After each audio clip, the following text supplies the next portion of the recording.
کتاب سے حصہ دیا گیا تھا کہ وہ گمراہی کو خریدتے ہیں اور چاہتے ہیں کہ تم بھی رستے سے بھٹک جاؤ، اور اللہ تمہارے دشمنوں سے خوب واقف ہے، اور اللہ ہی کافی کارساز ہے، اور اللہ ہی کافی مددگار ہے۔ اور یہ جو یہودی ہیں،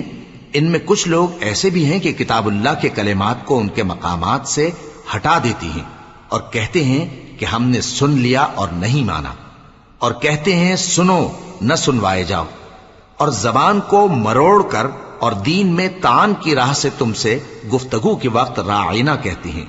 اور اگر یوں کہتے کہ ہم نے سن لیا اور مان لیا، اور صرف اسمع